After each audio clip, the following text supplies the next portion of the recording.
Welcome to another episode of Howto. Today we are taking a look at a blue mage's favorite tool, Counterspells. You love them or you hate them, but at least knowing what to expect from the nerd's draw go deck across the table can help you out a lot. In the first part I would like to talk about blue decks and when you should even consider playing Countermagic. They are insanely powerful cards, but you also have to consider if it's reasonable for your deck to commit to not tapping out in the early turns in a tempo-focused format like Duel Commander.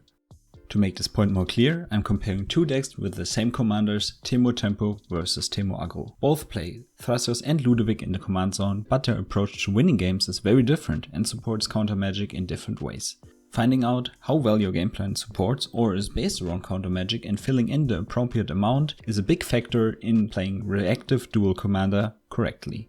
Teemo Aggro wants to get ahead on board by ramping with 1 CMC, ramp cards like Mana Dogs and Wild Growth to curve out into 3 drops on turn 2. If you would play a CMC2 counterspell in that deck and start keeping up mana on the second turn, you would lose most of the advantage you've gained by playing a Mana Dog on turn 2, since that's the turn where you could get down aggressive and hard to remove creatures like Trune and Nemesis onto your board. Teemo Tempo on the other hand is a deck built around CMC2 counterspells. We have no dogs since we can't use the turn 2 mana advantage that much. The deck only contains the best CMC3 slots, so we can usually keep up Countermagic while also getting down more board pressure with our lower CMC cards. Furthermore, we play 2 mana flash creatures, so even when our opponent plays cards not worth countering, we can start pressuring the board with those in combination with our commander, Ludovic. As you've probably realized by now, the way I evaluate counterspells is pretty dependent on their converted mana cost. A CMC 1 or 2 counterspell can very easily be used in the same turn you've already established a threat, while a CMC 3 or 4 counterspell usually is required to have some additional board impact to be worth playing. So after you've made the informed decision to include counterspells into your list, we come to step 2. Which ones do we even want to play?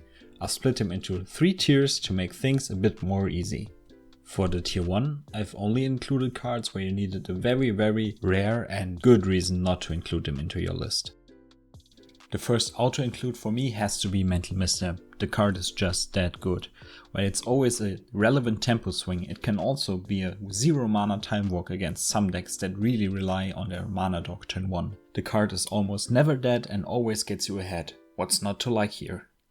While talking about tempo swings, you can't not talk about Force of Will and its smaller brother Force of Negation. While the cards require you to play a decent amount of blue cards in your deck, almost no blue mage wants to miss them while playing Magic. Next come the good CMC1 options. Those are Force Spike, Mana Tithe, Spell Pierce and my personal favorite Spell Snare, which hits almost all the best cards in our format. Now we can go ahead to my favorite 2 mana counterspells. First comes the classic Counterspell, which can only be excluded if blue is only your 3rd most played color, Mana Leak, Memory Lapse and Miscalculation. All those spells have in common that they hard counter every spell most of the time. Memory Lapse only puts on top, but that's not really that bad of a downside from my experience. For the tier 2 I went with cards with very obvious downsides, but that can be included in a lot of lists in our format. The first card to include here has to be Daze. It would probably make the tier 1 in a lot of people's list, but I think the fact that it's not really suited for our format that really thrives on having a lot of lands in play and casting your commander over and over makes it not worth in every counterspell deck.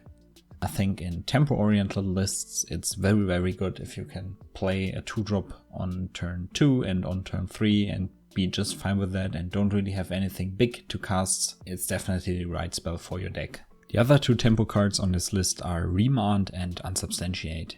Remand is a bit tricky since it's obviously a very powerful card, but if you don't really have a way to either make use of the additional card in, for example, a fast combo deck or the tempo in a tempo oriented deck, it's not really the best card to include. The other card, Unsubstantiate, is a very tempo-oriented card. It's also kind of nice since it can counter creatures that are cast by Cavern of Souls, so it's always a nice card to consider when you need another mainly bounce spell in your deck. Then we have a few more situational but also good cards. Evasive Action only really makes sense in 4-color decks since that's the threshold to make it work with all the dual lands.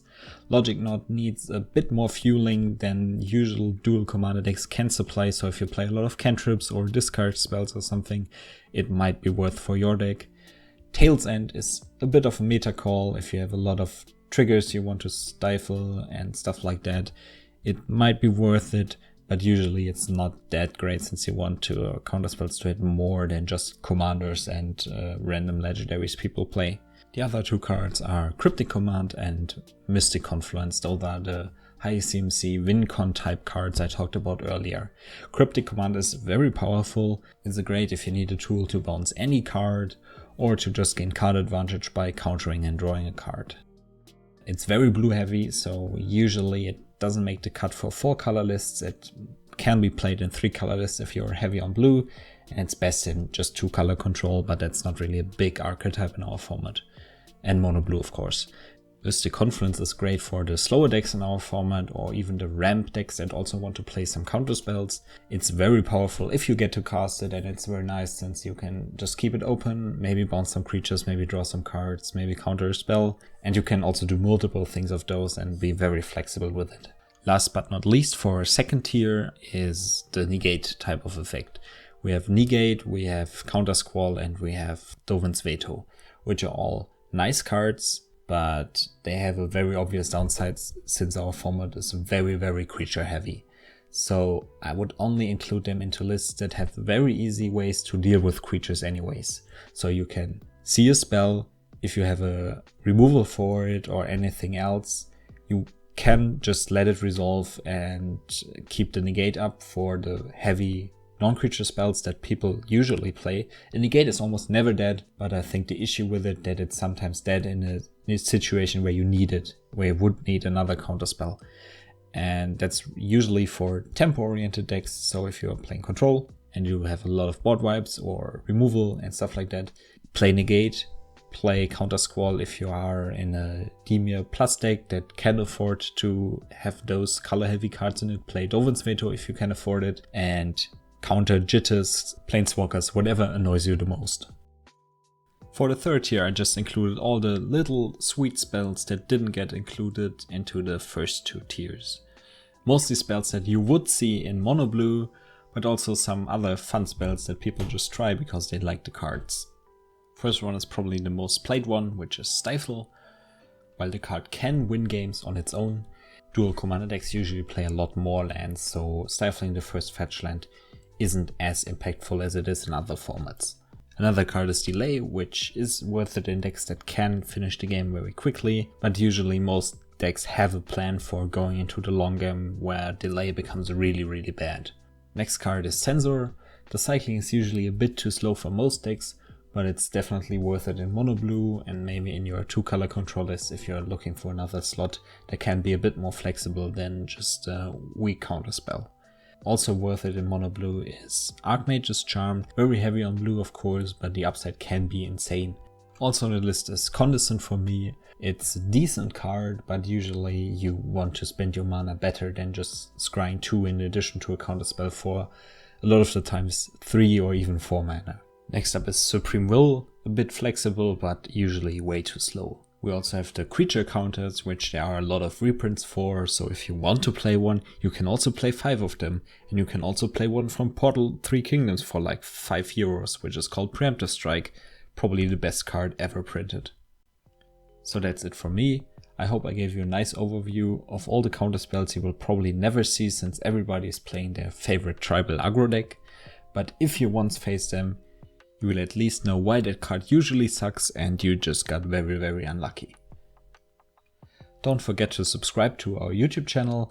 We will release more of those tier list style videos where we go over different archetypes of cards and show you the best and the worst ones to include in your Duel Commander decks.